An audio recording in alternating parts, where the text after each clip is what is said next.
to start us just with Travis Boak and just why he couldn't play this weekend. Yeah, well, he's clearly got an injury, and unfortunately, when we have initial scans when we're in Perth, Trav's scan showed up quite clear. But the reality is, as it's progressed, and it does happen with some structure damage at times, that the fractures can appear as they settle down. It seems a bit silly, but that's what's happened, and he's got a slight crack in a rib, and that's going to restrict him from playing this week. How long will he be out for, Ken? We don't absolutely know, but we would hope short term. But can you give us a rough estimate? Short term. I don't know. If bloke's got a sore rib, it's really hard to determine when that gets better. And Finlayson just... Yeah, nearly ready to play footy. Obviously, best preparation would give him some minutes of football, and that we get that opportunity this weekend, and hopeful that Jeremy will be back in the side really quick. So how tough was it in the end to come up with your 22 that ultimately becomes 23? Yeah, well, as of at the start of this week, we thought we were dealing with 43 out of 43, which is a great credit to our conditioning team and our physical preparation. So we knew we had been in pretty good spots. So that, this time of the year is normally the most difficult time to put together your side, because you've got everything in your favour a little bit. So it took some time. Trav and Finlayson both add a lot to the side, both performance and leadership. How do you guys think you'll go with that? Oh, well, we've got plenty of availability, so we've got plenty of great leaders. We've got good people in our team that will take the lead. And this is no different. I know it's round 1 and they're not there, but if we get injuries in round 5 or we get injuries in round 8 and 9, people always have to step up, and there's no different. I mean, Trav's a significant member of this football club and has been for a long time, but we've played without him, and we've been okay without him, but we'd much rather him in the team. Who's the ideal 23 these days, because it's no longer a medical sub, it's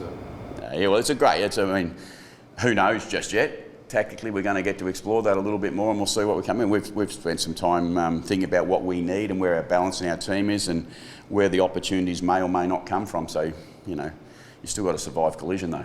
That's what I call it.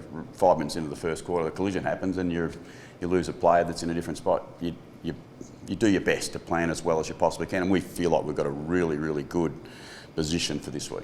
Pre-season didn't enthuse the critics. What did it do for you? Yeah, it gave us opportunity, gave us information, gave us feedback, and some of the feedback we got wasn't great, but we also got a lot of feedback through our pre-season was really good. I mean, really positive about the way we had in our pre-season went. Yes, and I get that, because in the system that we operate in now, there's only one televised bit of vision that everyone gets to see, and our televised bit wasn't great, but it provided us with some stuff. What we have done is we've had 10 outstanding days since, where we've gone to work really hard to make sure that anything that we may or may not have missed through the pre-season, which you shouldn't, I don't think, we've been able to tighten up and be ready to go for round 1. It's really exciting to be getting ready to go. Were there major corrections that were needed? No, not at all. I mean, for us, and I have had this conversation publicly, is that I get the benefit of 3 months to see what we've done really well, and I know in those 3 months, more often than not, well, all the time basically, we had great outcomes of what we've trialled and what we've worked on over the pre-season, so really comfortable. There was a game that we didn't perform at the level we'd like. Rosie and Butters in the forward line, that might have been an unexpected decision for some. Can you just take us a bit through that? In the forward line? Yeah, instead of playing through the midfield like they were expected to this season. They are. Oh, on the paper. Sorry. I won't be taking Connor out of the midfield, and I'll be improving Zach's time in the midfield. So that's reality, and we bring Jason into our side as well, and there'll be some midfield minutes, but they'll all spend time in the forward line.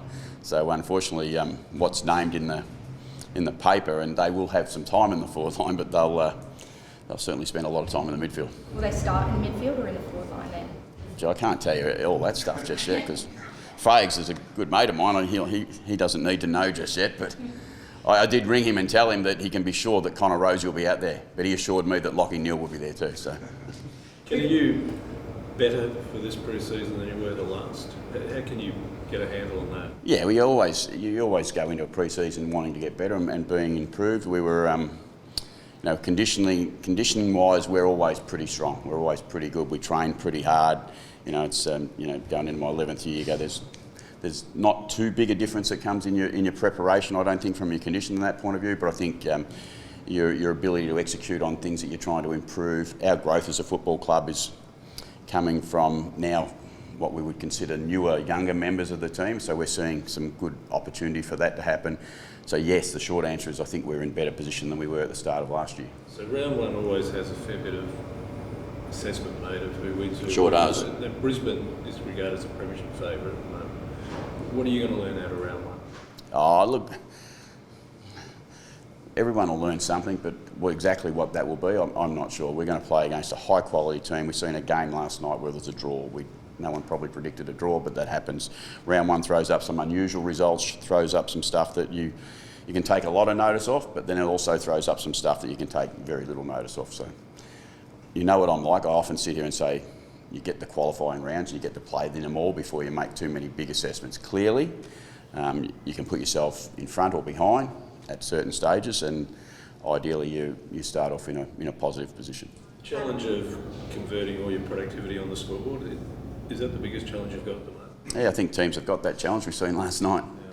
You know, it's a hard game to play. It's not easy. I mean, teams are so well drilled defensively that it's executing in your front half is a real challenge for every team. 58 points last night by two high-quality teams with outstanding forwards. I go, you know what, the game's just a challenge. And some days it'll work really well and other days it won't. We've worked incredibly hard to make sure our front half is much more dynamic. We've brought personnel in, we've got personnel back, and we're improving some of the youth of our team. So we feel like we're always taking a step forward with that. How do you think Lycett will go on the ruck after his pre-season performance? Yeah, really looking forward to Scott having him back. Scott and Orazio, if I talk about two people who weren't in our football club, pretty much they were on our list, but we never got to use them after Orazio for the whole season and Scott after round 4. So really excited to have both them back. Scott's a really important player for us in good form, but that's the key. He's got to be in really good form. He's an aggressive big ruckman and he needs to play that way, and we expect that's what he'll bring. And unfortunately in that position that you play, you've got to play that way every week. Do you think it's a good reminder for all the players how much this club means to the city when they walk in before round one and see a couple of hundred people lined up outside to get the Brisbane Bar game? Isn't it great? I mean, it's just a fantastic club for great history, and that opportunity, that jumper. You know, I don't want to get ahead of anything, but it's just good to have footy back, and the passion of Port Adelaide people. It's on display again this morning. It's great. How cognizant are you of the fact that if you are to lose this weekend, straight away all the talk will be of the start last season? Do you put last season's start to the back of your mind? Do you mention it with the players? No, the storytelling that goes on in 23 will be what it'll be. We'll control how we can control that storytelling by the way we perform. And you're right, I can't go away from the fact that we started last year in a disappointing way. I know that we have some control over this year though.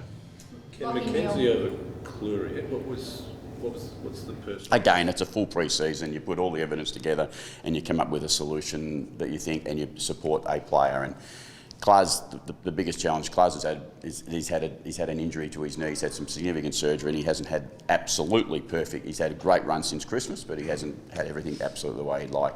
And we're in a position where we've got 2 or 3 players that are of talent very, very similar, and we have to make a call.